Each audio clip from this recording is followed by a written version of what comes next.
brought to you by Candid Dusting Powder and American Pistachios.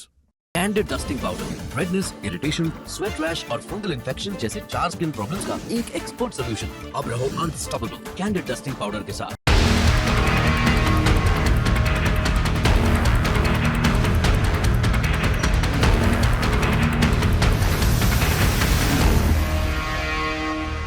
नमस्कार, सौरभ द्विवेदी नाम है हमारा और आप देखना शुरू कर चुके हैं लल्लन टॉप शो।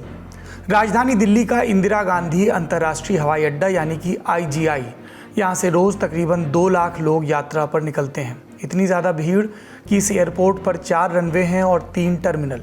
समझ की आसानी के लिए आप कह सकते हैं कि जिसे हम IGI कहते हैं वो दरअसल सट कर बने 3 एयरपोर्ट्स का समूह है। हर एयरपोर्ट टर्मिनल में यात्रियों के आने जाने और ट्रांसफ़र की सुविधा है।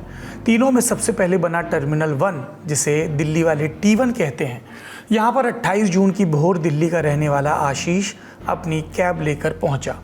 मूसलाधार बारिश हो रही थी। आशीष ने टर्मिनल के बाहर बने बड़े से शेड के नीचे अपनी कार लगाई। आशीष को लगा होगा ये एक सुरक्षित जगह है और यहीं पर कैब चलाने वाले लोग अपने यात्रियों के इंतज़ार के लिए ठहरते भी हैं। लेकिन कुछ ही देर बाद टर्मिनल का शेड टूटकर गिर गया, जिसके नीचे आशीष और बहुत सारे लोग खड़े थे। कारें इस भारी भरकम शेड के भीतर दब गईं और आशीष की तस्वीर सामने आई। वो अपनी ड्राइविंग सीट से भी निकल नहीं पाया था जब एक भारी भरकम पिलर ने उसकी कार को चकनाचूर कर दिया। आशीष की तस्वीर में उसके शरीर का सिर्फ निचला हिस्सा दिखाई दे रहा था, ऊपरी हिस्सा देख पाना मुश्किल था। आशीष की मौत हो गई थी। सुबह 5:30 बजे बिजली कड़की और ऐसा लगा जैसे बादल फटा हो, तो देखा तो छत गिरी पड़ी थी जी। ठीक है। सुबह 5:30 बजे का ये हादसा है, जिसके नीचे 8-10 गाड़ियां भी दबी हुई हैं। 1-2 मरने की भी हुई है और घायल काफी जने हैं। ये सुबह कितनी तेज आवाज आई? बहुत तेज, जैसे बादल फटता हो। अच्छा, उस वक्त ज्यादा भीड़ नहीं थी लेकिन एयरपोर्ट पे? नहीं, भीड़ तो गाड़ियां थी, वो किन लोगों की थी? बाहर से आए हुए लोग थे? टैक्सी थी? टैक्सी थी जी। आप क्या टैक्सी चलाते हैं? जी सर। तो आप ही के साथ ही लोग थे? जी। इसके बाद बचाव कार्य शुरू हुआ। फायर ब्रिगेड की टीमें एयरपोर्ट पहुंची। शेड को हटाकर उसे नीचे दबे लोगों को निकालने की जुगत शुरू हुई। कुछ देर तक राहत कार्य चला और फिर पता चला कि 4 और लोग भी इस घटना में घायल हुए। उनका अलग अलग अस्पतालों में इलाज चल रहा है। इस घटना के फौरन बाद एयरपोर्ट के टर्मिनल 1 से दोपहर 2 बजे तक उड़ने वाली सारी फ्लाइट्स को कैंसिल कर दिया गया और 2 बजे के बाद की सारी फ्लाइट्स को टर्मिनल 2 और टर्मिनल 3 पर डाइवर्ट कर दिया गया। जैसे हर दुर्घटना में जिम्मेदार की तलाश की जाती है, वैसे ही इसमें भी हुआ। ढेर सारी सोशल मीडिया पोस्ट में इसका ठीकरा प्रधानमंत्री नरेंद्र मोदी पर फोड़ा गया। स्क्रीन पर देखिए। इन लोगों का कहना है कि मार्च 2024 में ही PM मोदी ने दिल्ली एयरपोर्ट के एक्सटेंडेड टर्मिनल का उद्घाटन किया। वो ऐसा इसलिए भी कह रहे हैं कि 28 जून 2024 से ठीक एक दिन पहले यानी 27 जून 2024 को मध्य प्रदेश के जबलपुर एयरपोर्ट की भी छत का एक हिस्सा एक गाड़ी पर गिर गया था। इस घटना में कोई हताहत नहीं हुआ था, लेकिन इस एयरपोर्ट का भी उद्घाटन मार्च के ही महीने में PM नरेंद्र मोदी ने किया था। बीते दिनों हमने ऐसे कई उदाहरण देखे जब किसी ऐसे प्रोजेक्ट में खामी सामने आती है जिसका उद्घाटन प्रधानमंत्री मोदी ने किया हो, तो आलोचना में मुखरता का लेवल बदल जाता है। लोग एक तरफ उद्घाटन की तस्वीरें लगाते हैं, दूसरी तरफ दरार वाली। इसकी कई मिसालें हमने देखी। प्रगति मैदान टनल और अटल सेतु के मामले में भी यही हुआ।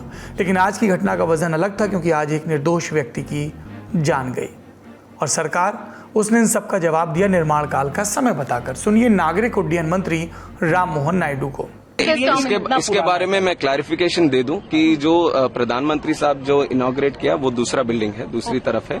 जो यहाँ कोलैप्स हुआ है वो 2009 में 2009 में पुरानी बिल्डिंग है। 2009 में जो उस टाइम ओपन हुआ था, तो उसके ऊपर जो इंस्पेक्शन करना है वो अभी करवाएंगे। आपने सुना, मंत्री जी एक तरफ कह रहे थे कि PM मोदी ने इस टूटे हिस्से का नहीं बल्कि एक दूसरे हिस्से का अनावरण किया था और दूसरी तरफ वो इस टूटे हिस्से का निर्माण काल साल 2009 बता रहे थे। इशारा था तत्कालीन UPA सरकार पर। तो ये है कीमत एक जान की। एक मौका विपक्ष के लिए एक छज्जा गिरने को लेकर प्रधानमंत्री को टारगेट करने का और पक्ष के लिए उस प्रधानमंत्री को टारगेट करने का जो 10 साल पहले सत्ता से बाहर हो गए। इस मौका परस्ती के बीच जनता पूछ रही है कि बिल्ली के गले में घंटी बांधेगा कौन। इस सवाल को आज हम मथेंगे दिन की बड़ी खबर में।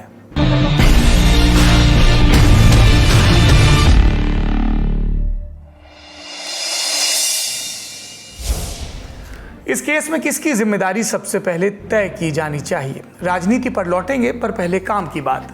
जिम्मेदार नंबर 1 है GMR ग्रुप। ये GMR ग्रुप क्या है? GMR का फुल फॉर्म ग्रंथी मल्लिकार्जुन राव। आंध्र प्रदेश के रहने वाले इंजीनियर ग्रंथी मल्लिकार्जुन राव ने साल 1978 में इस कंपनी की शुरुआत की थी। जीएमआर समूह एयरपोर्ट, ऊर्जा, हाईवे निर्माण, नगरीय इंफ्रास्ट्रक्चर के क्षेत्र में काम करता है। जीएमआर को दिल्ली एयरपोर्ट का कामधाम कैसे मिला? साल 1962 में शुरू हुए दिल्ली एयरपोर्ट के मैनेजमेंट का जिम्मा साल 2006 में 4 कंपनियों के एक समूह को दिया गया। इस समूह ने एयरपोर्ट मैनेजमेंट कंपनी का गठन किया। नाम रखा गया दिल्ली इंटरनेशनल एयरपोर्ट लिमिटेड यानी डायल। इस डायल में जो 4 कंपनियां शामिल थी उनके नाम हैं जीएमआर ग्रुप, जिसकी 54% की हिस्सेदारी थी, भारत सरकार की एयरपोर्ट अथॉरिटी ऑफ इंडिया जिसकी 26% की हिस्सेदारी थी, जर्मनी की फ्रेपोर्ट जिसकी 10% की हिस्सेदारी और मलेशिया की कंपनी मलेशिया एयरपोर्ट्स, इसकी भी 10% की हिस्सेदारी थी। साल 2015 में मलेशिया एयरपोर्ट्स ने इस डायल से निकलने का फैसला किया और अपना 10% स्टेक जीएमआर ग्रुप को बेच दिया। तब से लेकर अब तक डायल में सबसे ज़्यादा 64% की हिस्सेदारी जीएमआर ग्रुप की है। एएआई यानी एयरपोर्ट अथॉरिटी ऑफ इंडिया और फ्रेपोर्ट अपनी पुरानी हिस्सेदारी पर सीमित हैं। यानी ये 3 कंपनियां मिलकर दिल्ली का एयरपोर्ट चलाती हैं और दैनंदिन कामकाज जीएमआर देखता है। और आपने देखा इनमें से एक कंपनी भारत सरकार की भी है। ऐसे में इन कंपनियों और सरकार से सवाल पूछना चाहिए कि एयरपोर्ट का ये हिस्सा साल 2009 में ही बना, तो क्या बीते 15 साल में उसका रखरखाव नहीं किया गया, और किया भी गया तो किस हाल में किया गया कि इतना भयावह हादसा हुआ? इसलिए प्रधानमंत्री नरेंद्र मोदी और उनकी सरकार से सवाल पूछा जाएगा।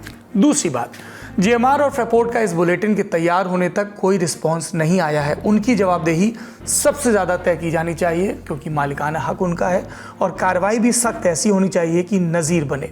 अगर इन कंपनियों का कोई जवाब आता है तो लल्लन टॉप वो भी आप तक ज़रूर लेकर आएगा। लेकिन सरकार का बयान आ चुका है।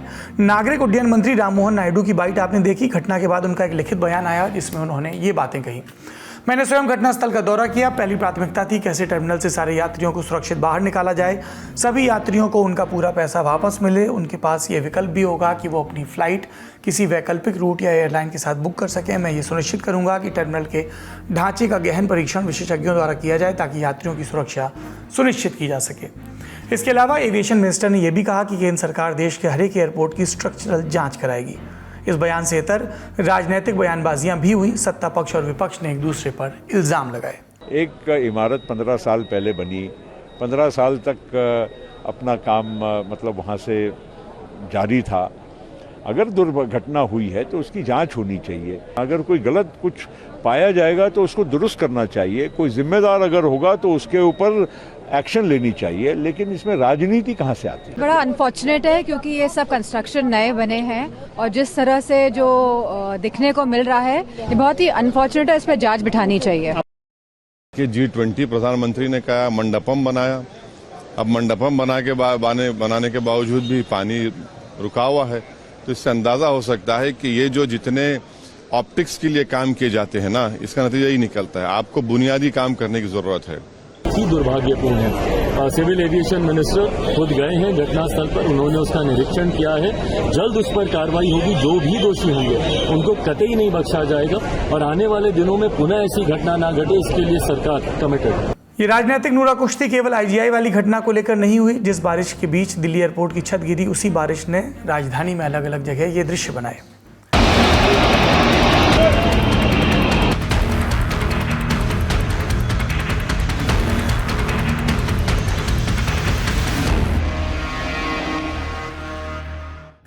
बारिश की आस लगाए बैठी दिल्ली की जनता का इंतजार खत्म हुआ, लेकिन उन समस्याओं की पुनरावृत्ति भी शुरू हुई जो कमोबेश हर साल दिखती हैं। सबसे पहले मिंटो ब्रिज का हाल दिखाते हैं, जिसके बारे में कहा जाता है कि अगर मिंटो ब्रिज के नीचे भरा हुआ पानी और उसमें डूबी हुई आधी कार की तस्वीर आ गई तो समझो दिल्ली में मानसून ने दस्तक दे दी। इस साल भी मिंटो ब्रिज ने परंपरा कायम रखी। ऐसी एक परंपरा बीते साल प्रगति मैदान टनल ने भी शुरू की थी, जो इस साल भी नहीं टूटी। दिल्ली का आज़ाद मार्केट अंडरपास, जिसके बीचों बीच एक बस पानी में डूबी है और यहाँ फंसे बेबस यात्रियों को टायर ट्यूब के जरिए रेस्क्यू किया जा रहा है। दिल्ली में बारिश ने आम जनता के साथ साथ माननीयों के लिए भी मुसीबत पैदा की। ज़रा इस घर का पता देखिए, AB 17 मथुरा रोड, दिल्ली की जल मंत्री आतिशी मरलेना का घर, बारिश का पानी आवास के अंदर। कुछ ऐसा ही हाल सपा सांसद रामगोपाल यादव के आवास का भी दिखा। कुछ देर बाद फिर ये वीडियो आया।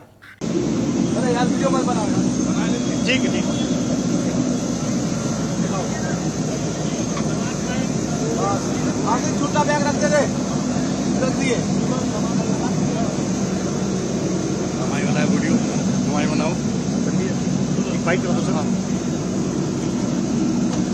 रामगोपाल यादव को संसद निकलना था, लेकिन घर के अंदर और बाहर पानी घुटनों तक भरा था। समस्या विकट, लिहाजा उनका स्टाफ उन्हें गोद में उठाकर कार तक ले गया। ये असल में एनडीएमसी तैयार नहीं रहता है। इतना लेट बारिश हुई, इसके बाद भी इन्होंने नालियां साफ नहीं की। जहां चौक होता है सारे पुराने कर्मचारियों को मालूम है, अगर उसको साफ कर दें तो कभी ये नौबत ना आए। रामगोपाल यादव का कहना है कि एनडीएमसी यानी न्यू दिल्ली म्युनिसिपल कॉर्पोरेशन की तैयारी नहीं थी, नाले साफ नहीं किए गए। दूसरी तरफ दिल्ली सरकार में विपक्षी पार्टियों ने भी अरविंद केजरीवाल सरकार पर हमला बोला। 4-4.5 घंटा बीतने के बाद भी पानी के, यहाँ देखिए कार आज भी डूबी है, पानी अभी भी लगा हुआ है और आम आदमी पार्टी की सरकार गायब है। नीचे के जो नाले हैं जिसको हम लोग पिछले 1-1.5 महीने से हम अलग अलग नालों पे जा करके कह रहे हैं इसको साफ करो, डीसिल्टिंग करो, यमुना जी के कई क्षेत्रों को, तो वहाँ पे अरविंद केजरीवाल जी की सरकार जमीन पे ढूंढने से भी नहीं मिल रही है। वो सिर्फ ब्लेम गेम और भ्रष्टाचार में लगी है और ये है परिणाम कि थोड़ी सी बारिश हुई और आज दिल्ली जलमग्न है, 50 बीमारियां होने की खतरे हैं। मौसम विभाग का कहना है कि दिल्ली में पूरे मानसून में औसतन 800 मिलीमीटर की बारिश होती है, जबकि 24 घंटे में ही 228 मिलीमीटर की बारिश हो गई। ये पूरे मानसून सीजन का 25% है। पानी का फ्लो ज़्यादा होने से दिल्ली की नालियां भी ओवरफ्लो हुई। दिल्ली के कई इलाकों में जल जमाव हटने में घंटों का समय लगा। स्थिति को कंट्रोल में करने के लिए दिल्ली के उपराज्यपाल वीके सक्सेना ने एक हाई लेवल मीटिंग बुलाई।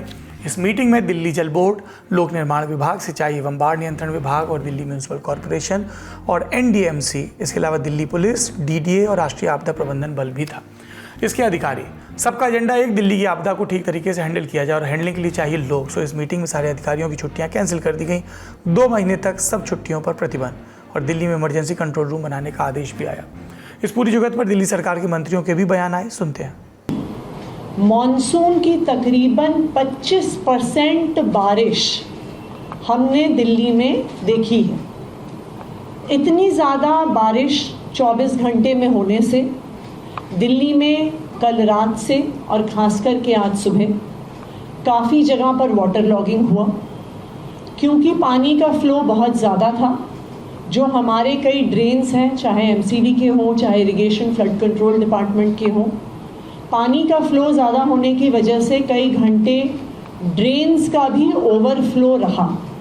सभी डिपार्टमेंट्स को कहा गया है कि वो अपनी एक क्विक रिस्पांस टीम बनवा लें, ताकि अगर किसी एरिया के अंदर वाटर लॉगिंग की शिकायत हो तो वो क्यूआरटी टीम मौके पे जाके अगर किसी खास वजह से पानी रुक रहा है तो उसको कर ले। कई बार देखा जाता है छोटे छोटे इश्यूज़ की वजह से पानी भर जाता है। ट्रैफिक पुलिस को कहा गया है, हमने एरिया रिप्रेजेंटेटिव्स, एमएलएस, काउंसलर्स को कहा है कि वे अपने अपने तरफ से लिस्ट दे दें कि उनके इलाकों में कौन कौन से वल्नरेबल एरियाज हैं जहां पे वाटर लॉगिंग देखी गई। दिल्ली की बाढ़ के बाद चलते हैं संसद भवन, जहां आज फिर से संसद के दोनों सदन 1 जुलाई तक के लिए स्थगित कर दिए गए। आज लोकसभा और राज्यसभा में 27 जून को हुए राष्ट्रपति के अभिभाषण पर चर्चा होनी थी, लेकिन विपक्ष अड़ा था। चर्चा नीट यूजी के कथित पेपर लीक पर भी हो। नेता प्रतिपक्ष राहुल गांधी ने जैसे ही नीट पर बोलना शुरू किया, लोकसभा में ये नज़ारा दिखा। आप प्रतिपक्ष के नेता हैं, आप संसदीय मर्यादाओं का पालन करेंगे, ऐसी मेरी अपेक्षा आपसे।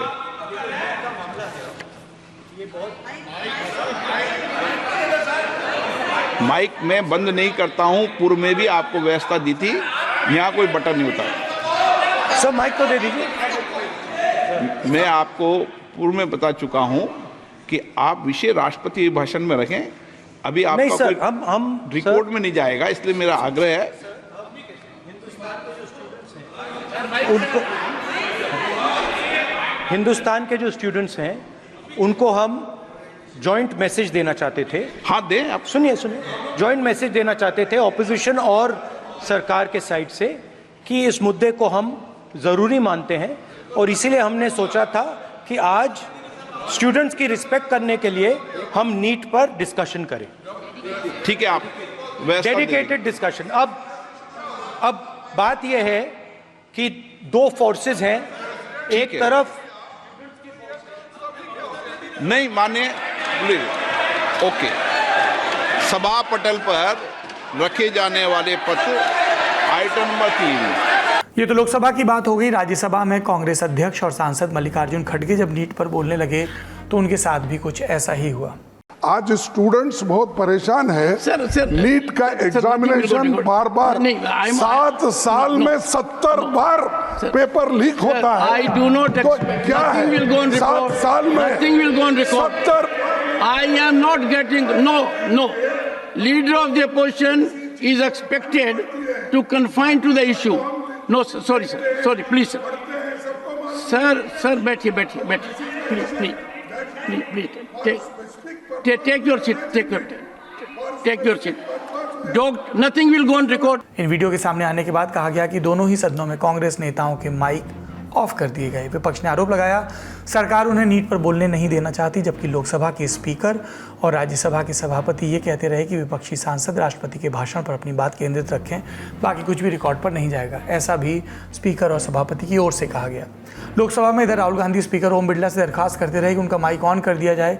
स्पीकर बिरला कहते रहे कि उनके पास कोई माइक का बटन नहीं है और ये गतिरोध चलता ही रहा और कुछ देर बाद लोकसभा अगले वर्किंग डे 1 जुलाई तक के लिए स्थगित कर दी गई। घटना के बाद राहुल गांधी ने सदन से बाहर आकर पत्रकारों से बात की और ये बयान दिया। हिंदुस्तान के स्टूडेंट से मैं कहना चाहता हूं, ये आपका इशू है और हम सबको लगता है, इंडिया गठबंधन को लगता है कि आज सबसे जरूरी बात आपकी है, क्योंकि आप हिंदुस्तान के भविष्य हो। तो हमें लगा कि यहाँ पे पार्लियामेंट हाउस में नीट पे डिस्कशन हो और उसके बाद प्रेसिडेंट्स एड्रेस हो पाए।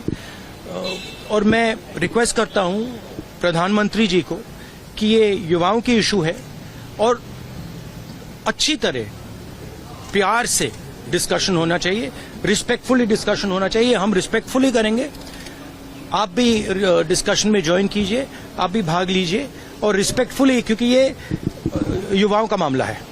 लोकसभा के समानांतर राज्यसभा में भी नूरा कुश्ती चली। मल्लिकार्जुन खड़गे बोलते बोलते सदन की वेल में चले गए और खड़गे जैसे ही वहां गए, सभापति जगदीप धनखड़ ने इसे इतिहास पर दाग करार दिया। आज का दिन भारतीय संसद के इतिहास में इतना दागी हो गया है कि प्रतिपक्ष के नेता स्वयं वेल में आए हैं। ऐसा कभी नहीं हुआ है। मैं पीड़ित हूं, मैं अचंभित हूं। भारतीय संसदीय परंपरा इतनी गिर जाएगी कि प्रतिपक्ष के नेता वेल में आएंगे, डिप्टी लीडर वेल में आएंगे। संसद के बाहर आकर खड़गे ने पत्रकारों से बात की और ये बयान दिया। नीट एग्जामिनेशन के जो इतने बड़े घोटाले हो गए, पेपर लीक हो गया, बच्चे परेशान हैं, लाखों बच्चे परेशान हैं, तो इन लोगों का जो समस्या है उसके तरफ ध्यान खींचने के लिए हमने स्पेसिफिक डिस्कशन मांगा। राष्ट्रपति अभिभाषण पे डिस्टर्ब करना नहीं चाहते थे, हम सिर्फ उनके जो स्टूडेंट्स के मुद्दे हैं उसको उठाकर उनके सामने रखना चाहते थे। कांग्रेस नेताओं के बयानों का जवाब एनडीए नेताओं की तरफ से भी आया। सरकार किसी भी प्रकार की चर्चा के लिए तैयार है, लेकिन सब परंपरा और मर्यादा के अंदर होनी चाहिए। जब कल परम आदरणीय राष्ट्रपति महोदया जी ने अपने प्रारंभिक भाषण में परीक्षा के ऊपर खुद ही एड्रेस किया, ये सरकार की इंटेंशन को प्रतीत करती है कि हम कोई भी विषय को सामना करने के लिए प्रस्तुत है, जो तथ्य हम समाज में रखना चाहते हैं। अगर आज प्रतिपक्ष धन्यवाद प्रस्ताव पे चर्चा करते हुए, जिसको दोनों सदनों के अध्यक्ष ने उनको यही परंपरा की याद दिलाई कि राष्ट्रपति अभिभाषण के उपरांत जो धन्यवाद प्रस्ताव होती है, उस समय में कोई अर्जेंटमेंट मोशन वगैरह, स्थगन आदेश वगैरह का कोई उसका परंपरा इस हाउस में नहीं है।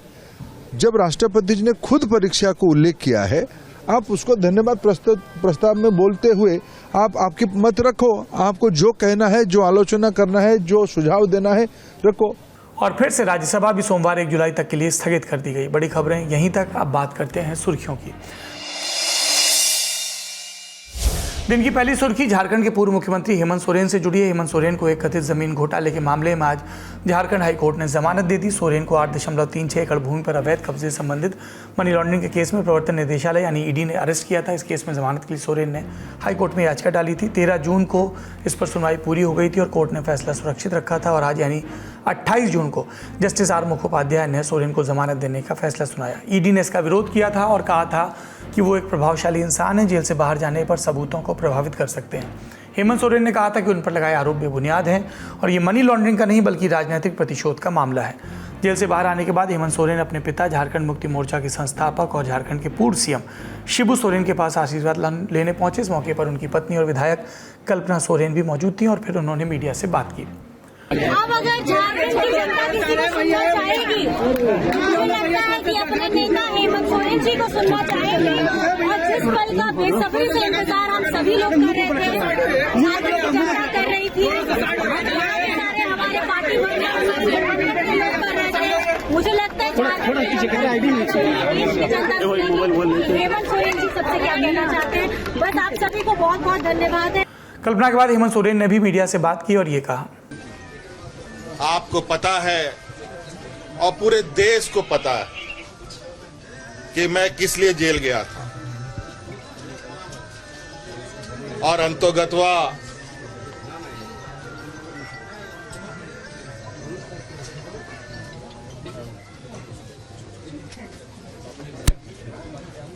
न्यायालय ने अपना न्याय सुनाया है। दूसरी सुर्खी भारतीय विदेश मंत्रालय से जुड़ी है। आपको ध्यान होगा 26 जून को अमेरिका के स्टेट डिपार्टमेंट के सेक्रेटरी एंटनी ब्लिंकन का बयान आया था कि अमेरिका भारत में धार्मिक रूप से हो रहे हमलों और हेट स्पीच को लेकर चिंतित है। In India, we see a concerning increase in anti-conversion laws, hate speech, demolitions of homes and places of worship for members of minority faith communities. Blinken ने यह बयान उस मौके पर दिया था जब वो अमेरिका के स्टेट डिपार्टमेंट द्वारा जारी की जाने वाली धार्मिक स्वतंत्रता रिपोर्ट के साल 2023 के संस्करण का अनावरण कर रहे थे। अब भारत की ओर से अमेरिका के बयान पर काउंटर आया। भारतीय विदेश मंत्रालय के प्रवक्ता रणधीर जायसवाल ने कहा, अमेरिका की रिपोर्ट पक्षपात से भरी है और इन्हें भारत के सामाजिक ताने बाने की समझ नहीं है। The report is deeply biased, lacks understanding of India's social fabric and is visibly driven by vote bank considerations and a prescriptive outlook. दिन की तीसरी सुर्खी महाराष्ट्र से आई, जहां पर बजट में छत्तीसगढ़ और मध्य प्रदेश की तर्ज पर 21 से 60 साल तक की महिलाओं के लिए जो एलिजिबल हैं 1,500 रुपये की मासिक राशि का ऐलान किया गया। इसके अलावा भी चुनावी बरस में महाराष्ट्र की एकनाथ शिंदे देवेंद्र फडणवीस सरकार ने कई ऐलान किए। इनके बारे में बता रहे हैं न्यूज़ रूम से हमारे साथी सिद्धांत मोहन। महाराष्ट्र के डिप्टी सीएम और जो सूबे के वित्त मंत्री हैं अजित पवार, उन्होंने आज विधानमंडल में जो बजट था वो पेश किया। बजट में एक जो महत्वपूर्ण अनाउंसमेंट था कि राज्य की 21 से 60 वर्ष की महिलाओं को हर महीने 1,500 रुपये का मासिक भत्ता दिया जाएगा। ये जुलाई महीने से चालू होगी ये योजना। इसके अलावा मुख्यमंत्री अन्नपूर्णा योजना भी प्रदेश में लागू की जाएगी, जिसमें 5 लोगों के परिवार को, जो पात्र परिवार हैं, उनको हर साल 3 गैस सिलेंडर मुफ्त में दिए जाएंगे। 44 लाख किसानों का बिजली का बिल बकाया माफ़ किया जाएगा। और जो लड़कियों को प्रोफेशनल कोर्सेज़ में अगर दाखिला लेना है, professional courses as in engineering और MBBS और ऐसे कोर्सेज़, तो उनमें दाखिला और तमाम पढ़ने की प्रक्रिया मुफ्त होगी। सारा खर्च सरकार उठाएगी। अनाउंसमेंट हुए, विपक्षी खेमे से भी प्रतिक्रिया आई। उद्धव ठाकरे, यूबीटी उद्धव जो सेना है उसके मुखिया और पूर्व मुख्यमंत्री, उन्होंने कहा कि जो कहा उसका जो अनुवाद अगर मैं करूँ तो उसका निकलेगा कि चद्दर लगी फटने तो खैरात लगी बटने। यानी उनका तंज था आगामी जो अक्टूबर नवंबर के महीने में महाराष्ट्र में विधानसभा चुनाव आने वाले हैं, उसको देखते हुए सत्ता पक्ष की जब हालत ख़राब हुई तो उन्होंने इस तरह के निर्णय लिए हैं। ऐसे उद्धव ठाकरे के इशारे थे। ये था आज का ललन टॉप शो में सरकारों की नीतियों की बात होती है, बात व्यक्तियों की भी कभी कभी हो जाती है, अक्सर तब जब वो दुर्घटना का शिकार होते हैं सरकारों की लापरवाही के चलते। और तब याद आती है कविता। ये कुंवर नारायण की कविता है जिसका शीर्षक है हम आंकड़े नहीं आदमी हैं। एक बार मुझे आंकड़ों की उल्टियां होने लगी, गिनते गिनते जब संख्या करोड़ों को पार करने लगी मैं बेहोश हो गया। होश आया तो मैं अस्पताल में था, खून चढ़ाया जा रहा था, ऑक्सीजन दी जा रही थी कि मैं चिल्लाया, डॉक्टर मुझे बुरी तरह हंसी आ रही है, ये हंसाने वाली गैस है, शायद प्राण बचाने वाली नहीं। तो मुझे हंसने पर मजबूर नहीं कर सकते। इस देश में हर एक को अफसोस के साथ जीने का पैदाइशी हक है, वरना कोई माने नहीं रखती हमारी आज़ादी और प्रजातंत्र। बोलिए नहीं, नर्स ने कहा, बेहद कमज़ोर हैं आप, बड़ी मुश्किल से काबू में आया है रक्तचाप। डॉक्टर ने समझाया, आंकड़ों का वायरस बुरी तरह फैल रहा आजकल, सीधे दिमाग पर असर करता, भाग्यवान हैं आप कि बच गए, कुछ भी हो सकता था आपको। सन्निपात कि आप बोलते ही चले जाते, या पक्षाघात कि हमेशा के लिए बंद हो जाता आपका बोलना। मस्तिष्क की कोई भी नस फट सकती थी इतनी बड़ी संख्या के दबाव से। हम सब एक नाजुक दौर से गुजर रहे हैं। तादाद के मामले में उत्तेजना घातक हो सकती है। आंकड़ों पर कोई दवा काम नहीं करती। शांति से आप बच लें। अगर बच गए तो आप करोड़ों में एक होंगे। अचानक मुझे लगा खतरों से सावधान कराते संकेत चिन्ह में बदल गई थी डॉक्टर की सूरत और मैं आंकड़ों का कांटा चीखता चला जा रहा था कि हम आंकड़ा नहीं, आदमी हैं। ये सच है हमारे समय का। इन सब के बीच अपना और अपनों का ख्याल रखिए और उम्मीद करिए कि सरकार भी आपका ख्याल रखेगी। शुभ रात्रि।